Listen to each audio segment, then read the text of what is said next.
última conexão, sobre a necessidade de se qualificar os grupos sociais para poder interagir em situações de episódios socialmente perturbadores. Daí, só lembrando, nós definimos que tem o grupo social, que é a população que está consignada a seus espaços comunitários, sociais, em que estão ali dentro de culturas, num território do tamanho do Brasil.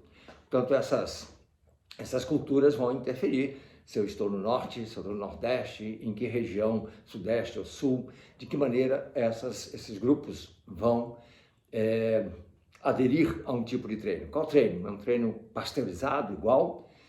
Bom, mas também existem as agências, e aí são especializadas, e essas agências, repetindo, são aquelas que disputam as várias faces de uma situação, de um episódio indesejável. Então, ou seja, nós mencionamos a Cruz Vermelha, mencionamos os bombeiros, mencionamos o SAMU, mencionamos a Defesa Civil, enfim, todas aquelas que foram colocadas, que têm as suas especificidades e, portanto, a necessidade de uma qualificação direta para ela, para poder responder aquilo ao que elas se responsabilizam. Temos os telecomunicadores, que também vão interagir em receber informações e repassar informações para aquele que chamou, enquanto que aciona a força, aquela agência específica ou um conjunto de agências para um determinado tipo de local em função de um determinado tipo de impacto que esteja ocorrendo. Muito bem.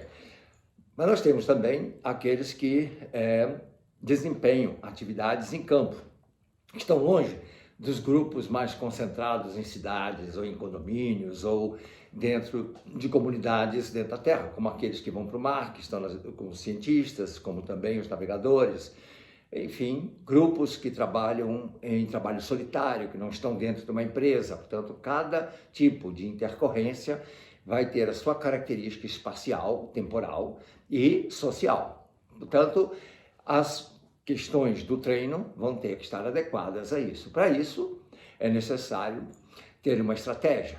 E você tem ainda, né, os grupos de pessoas que estão traçando essas estratégias. Seriam uma visão mais macro desse processo. E aí é que voltamos aos gregos, né? Que eles, antes de fazer um combate entre os estados, cidades-estados gregos, os estrategas tratavam das estratégias. Portanto, esse termo, a estratégia, subentende uma preparação para uma determinada execução. Acontece que sem essa preparação, sem esse treino, o ser humano tem, de forma inata, a habilidade de fazer uma resposta tática.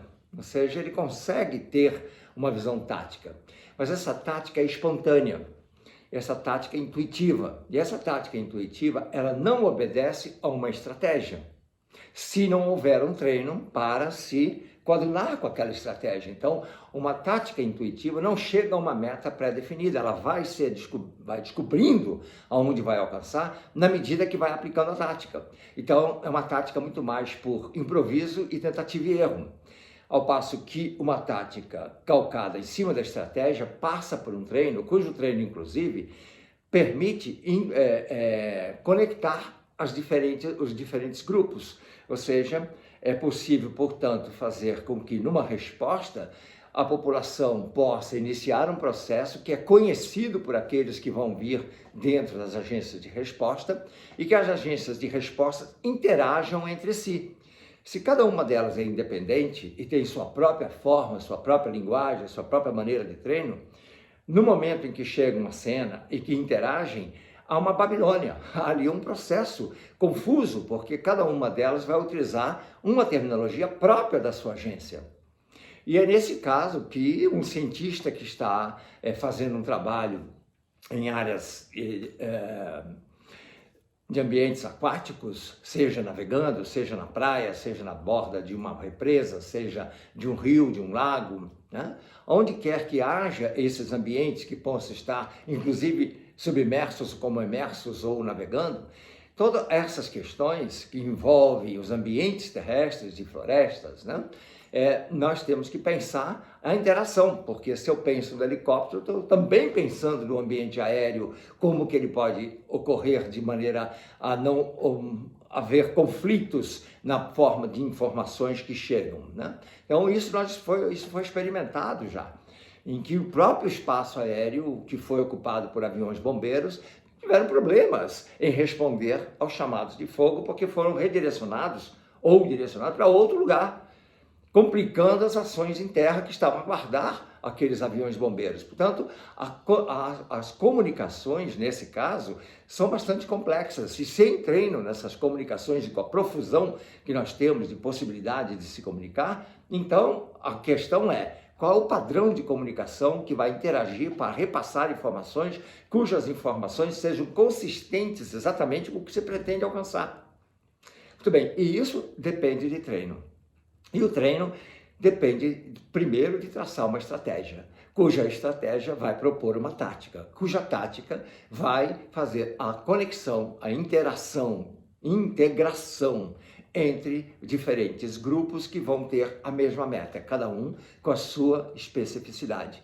E aí existe toda uma terminologia que está sendo colocada e cuja terminologia facilita essa comunicação. Por exemplo, se eu preciso de um trator para desobstruir os entulhos de um edifício que colapsou, se eu solicitar que me envie um trator, quantos tratores passam pela sua mente que poderia ser aquele que vai chegar lá? Quantos já vistes? Quais elementos poderiam? Portanto, teria que ter especificamente o código daquele trator que eu preciso para aquela ação. Se eu disser que eu preciso de cães farejadores para buscarem pessoas que estão dentro de uma estrutura colapsada, eu preciso dizer que vai vir junto a pessoa que é o treinador dele, com as coleiras e com o canil e com a água para os animais, e de que maneira? Que tipo? Então, cada situação dessa depende de uma ferramenta, cuja ferramenta vai ser chamada, seja ela o operador do trator. Você não pega o trator sem um operador hábil. Portanto, aí está a questão da eficácia do sistema. E nesse caso, nós estamos diante de um processo que, na medida que mencionamos a gestão de emergência, em que é exatamente gerir para que não ocorra o caos no momento em que eu coloco diferentes grupos, incluindo a própria população, como sendo tanto parte do problema como da solução, porque ela pode iniciar processos e pode colaborar. No caso de, eu preciso de voluntários. Que voluntários? Como é que esse voluntário se apresenta? Qual será a função dele? Quem vai coordenar os voluntários? Que tipo de voluntário? Eles vão cuidar da alimentação, vão cuidar da medicação que as pessoas precisam porque perderam os seus medicamentos de controle diário, como para os convulsivos, como para os diabéticos, por exemplo, para aqueles que precisam de controle cardíaco, né? Só para não ficar mencionando nomes de remédio. Então, o que nasce nesse processo é uma visão de que nós teríamos que seguir uma cartilha. Mas quem vai escrever essa cartilha? De que maneira os nossos PhDs, os nossos doutores, né, os nossos Dr. Philosophers já se debruçaram sobre esse tema? Levando em consideração o que aconteceu nos Estados Unidos no início do século XXI, eles tiveram que parar e durante praticamente uma década se debruçaram sobre isso, e quando Jeff Glosson trouxe o sistema de telecomunicações, trouxe uma academia, cuja academia forma os telecomunicadores, que os telecomunicadores se tornam mais uma arma paralelo ao bombeiro, ao INEM, ao SAMU, à Defesa Civil, à Proteção Civil lá em Portugal. Cada um deles, na realidade, eles entendem do que precisa, eles são separados, eles não pertencem a essas agências, eles são uma agência independente formada em academia, com um conteúdo que vai utilizar um sistema de computação.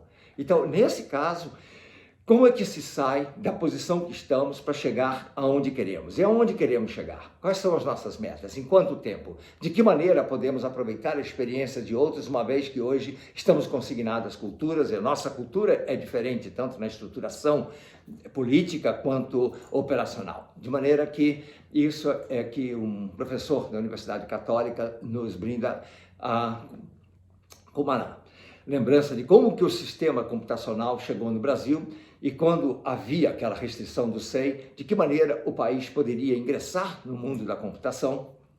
e de que maneira esse mundo da computação iria ter os seus próprios técnicos, e seus próprios cientistas, seus próprios operadores, programadores, analistas. De onde partiria? Quem iria ensiná-los?